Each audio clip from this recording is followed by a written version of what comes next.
Black Waitress returned the billionaire's phone, then opened a video meant to destroy his entire empire. What if a single moment of kindness could unravel an empire built on lies? Jasmine wiped down the corner booth at Miller's Diner for the third time that evening, her tired hands moving in practiced circles across the worn formica.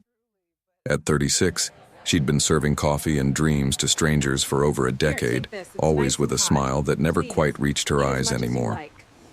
The diner's neon sign flickered against the October rain, casting pink shadows across empty tables. She was about to flip the closed sign when a sleek black sedan pulled up outside. A man in an expensive suit rushed in, water dripping from his silver hair, panic etched across his face. "My phone," he gasped, patting his pockets frantically. "I think I left it here earlier." Jasmine glanced toward the booth where she'd found the device just minutes before. Something about this stranger felt different, desperate in a way that money couldn't usually fix.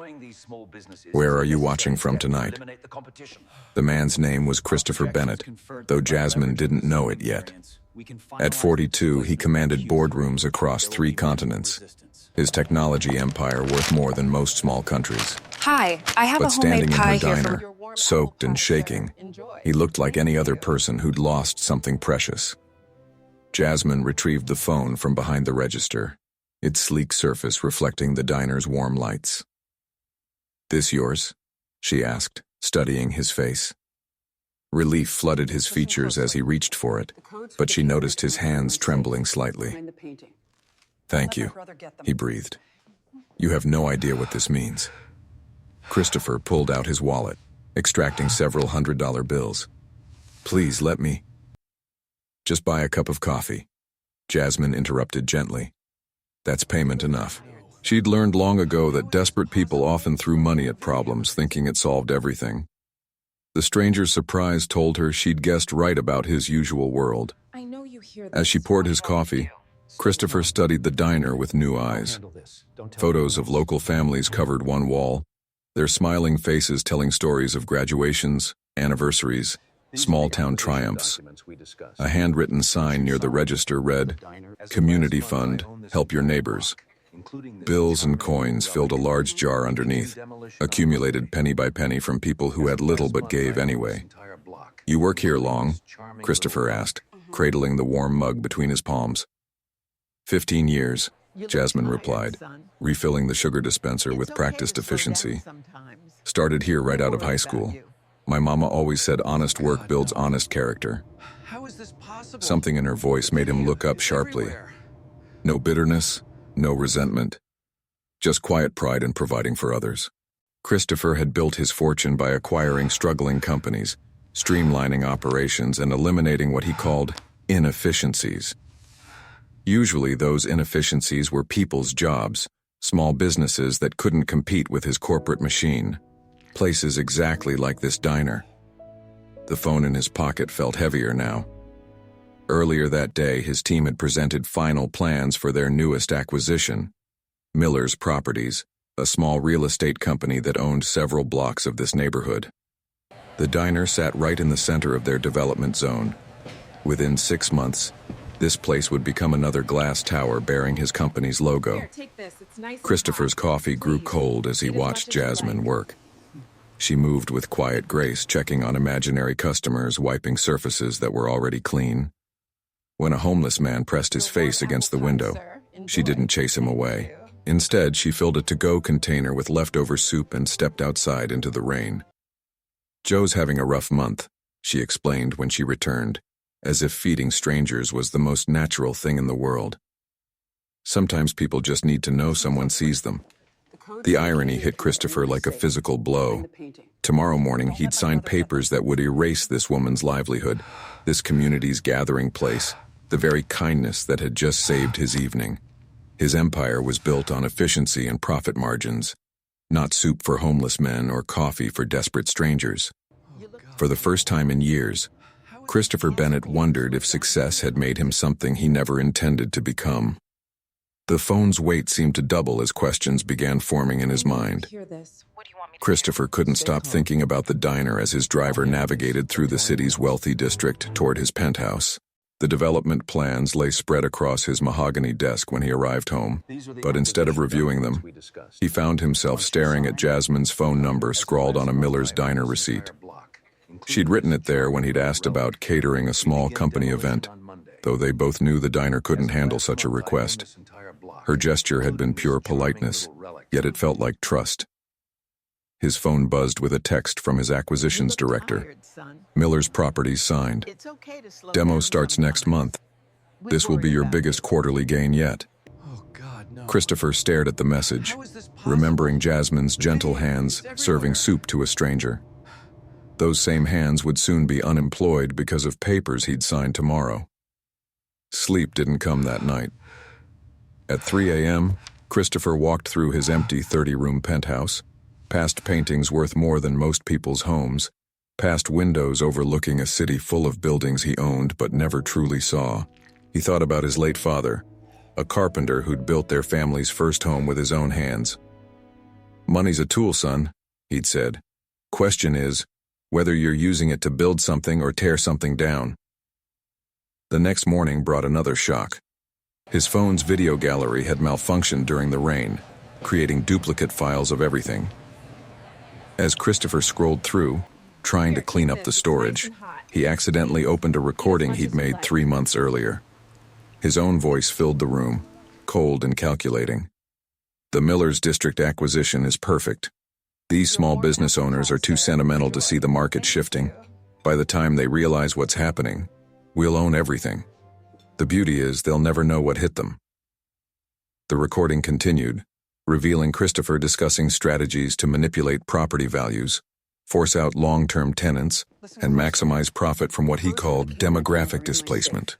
His voice described families and business owners not as people, but as obstacles to efficiency.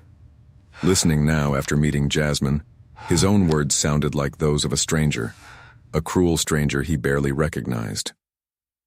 Later that afternoon, a knock at his office door interrupted his brooding. "Sir?" His assistant's voice carried unusual tension. "There's a woman here from Miller's Diner. She says you left something there yesterday." Jasmine stood in his corporate lobby like a wildflower in a steel garden, still wearing her diner uniform, clutching a small paper bag. When she saw him, her face lit up with that same genuine warmth from the night before. "You forgot this," she said, offering the bag. Inside was a slice of homemade apple pie, still warm, wrapped in wax paper. "I noticed you barely touched your coffee. Figured you might be the type who forgets to eat when you're thinking too hard." Christopher's throat tightened as he realized what she'd done. After her own long shift, probably using her own ingredients, she'd made this gesture for a stranger who'd been kind enough to tip appropriately. "If this moment touched your heart, please give the video a thumbs up." She had no idea who he really was, what power he held over her future, or how her simple kindness was unraveling everything he thought he knew about success. Standing there in his gleaming lobby, holding homemade pie from a woman whose life he was about to destroy, Christopher Bennett faced the most important decision of his career. The pie sat untouched on Christopher's desk as he stared at the acquisition papers spread before him. His lawyers had spent months orchestrating this deal, and his board expected his signature within hours. The quarterly projections showed enormous returns, enough to establish his company as the region's dominant developer. But every time he reached for his pen, he saw Jasmine's face, heard her gentle voice asking if he was the type who forgot to eat when thinking too hard. His phone rang, jolting him from his spiral of doubt. His acquisition director's voice crackled through. "Chris, we have a problem. Someone leaked information about the Miller's project to the local news. They're running a story tonight about businesses being forced out. We need to control this narrative immediately." Christopher's blood went cold. The leaked recording could only have come from one source, his phone. But how? Then he remembered. The rain, the malfunction, the duplicate files. Had something been accidentally sent or uploaded? His hands shook as he checked his recent activity, finding a scheduled social media post containing fragments of his recorded conversation. The post had been set to go live at 6 p.m., just as the evening news aired. "Get our legal team to kill that post," he ordered. But his assistant's return call brought worse news. The recording had somehow been forwarded to the local news station, forwarded from his own phone to an unknown number. Christopher's mind raced as he checked his outgoing messages. There it was, sent at 11:47 p.m. last night to Jasmine's number from the diner receipt. His empire, built on calculated moves and strategic secrecy, was about to crumble because of a phone malfunction and a piece of pie. But as Christopher sat in his leather chair, surrounded by the monuments to his success, he realized something profound was happening inside him. The panic he expected wasn't coming. Instead, he felt something he hadn't experienced in years: relief. The phone rang again. This time it was Jasmine, her voice confused and concerned. "Mr. I'm sorry, I never got your last name. But something strange happened. My phone received some kind of recording earlier, and I think you might want to know about it." Christopher closed his eyes, imagining her discovering his plans, learning that the kind stranger she'd fed was actually the man plotting to destroy everything she held dear. What did you think of it?" he asked, his voice barely above a whisper. "Honestly, it broke my heart," she said quietly. "Not because of what it means for the diner. I've worked other places before, and I'll work other places again. But because whoever's in that recording sounds like someone who's forgotten what really matters. Someone who's lost sight of the fact that behind every business is a person with dreams and struggles and people they love." Her words hit him harder than any board meeting criticism ever had. Have you ever faced something like this? Let us know in the comments. Christopher realized that Jasmine wasn't calling to threaten or blackmail him. She was calling because she was worried about the person behind the voice, worried about him. The papers on his desk suddenly looked different. Not like documents ensuring his success, but like weapons aimed at the heart of a community that had shown him more genuine kindness in one evening than his corporate world had provided in years. Christopher Bennett faced a choice that would define not just his business, but his soul. Christopher made a decision that surprised even him. "Jasmine, can you meet me at the diner tonight? There's something I need to tell you, and I think it needs to be said in person." An hour later, he sat across from her in the same corner booth where he'd lost his phone, but this time everything was different. The acquisition papers lay between them on the table, alongside a laptop showing the leaked recording. Christopher had spent his career controlling information, managing narratives, protecting his image. Tonight he chose truth instead. "The voice in that recording is mine," he said simply. "And those plans are real. I'm the one buying your building, this whole block. In 2 months, Miller's Diner was supposed to be gone." Jasmine's face didn't change much, which somehow made her response more powerful.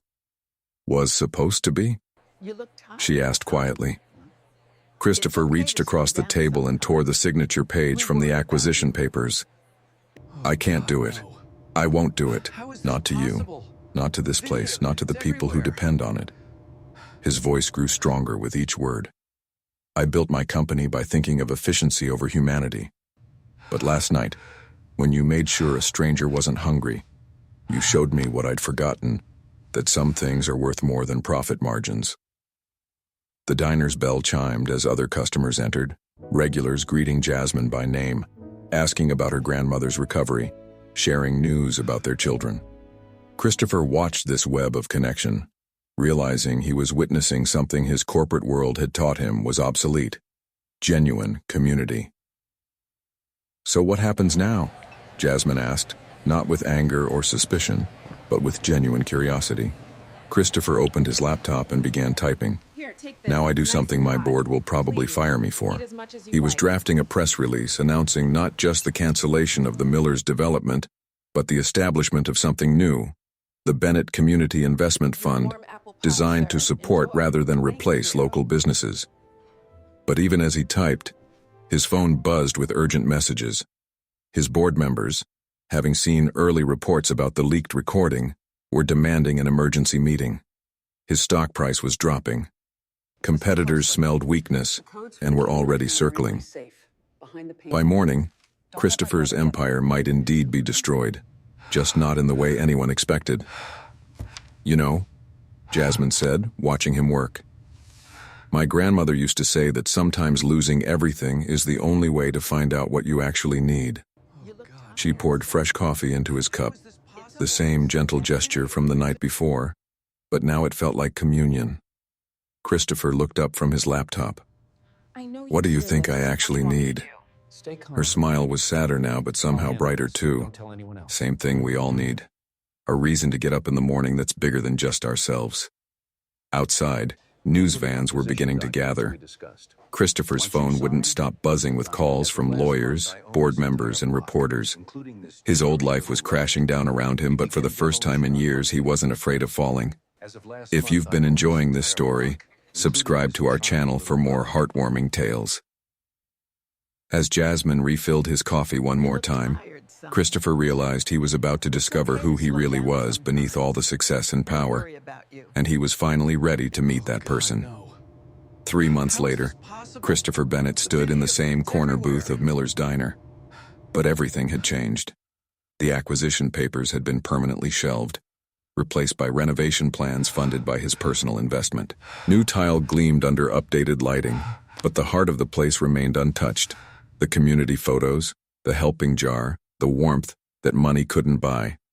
His board had indeed fired him, just as he'd predicted.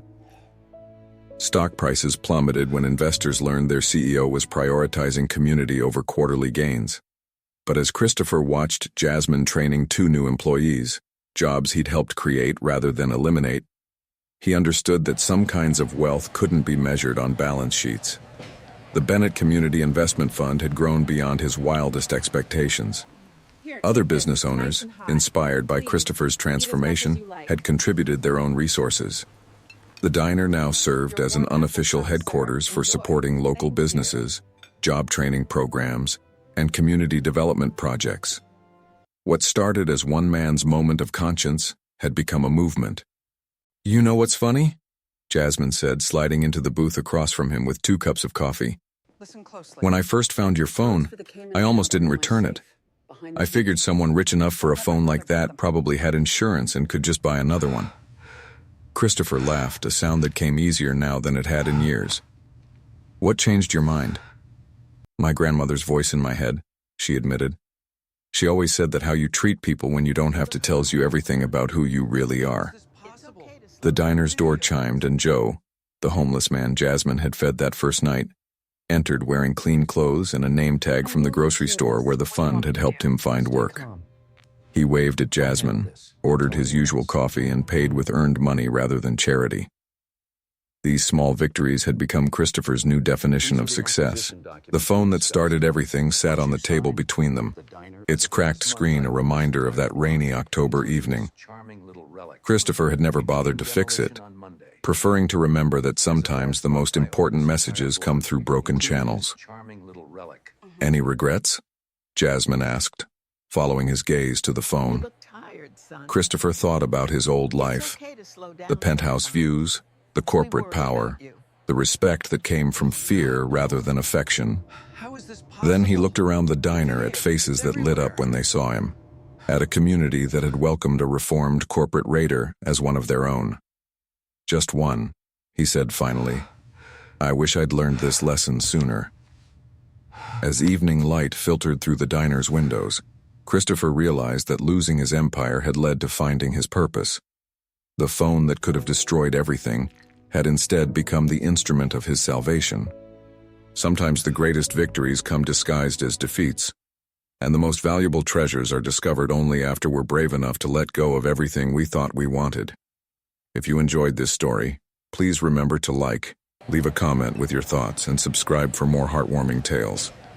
Thank you for joining us in discovering that kindness, like love, multiplies when shared rather than hoarded.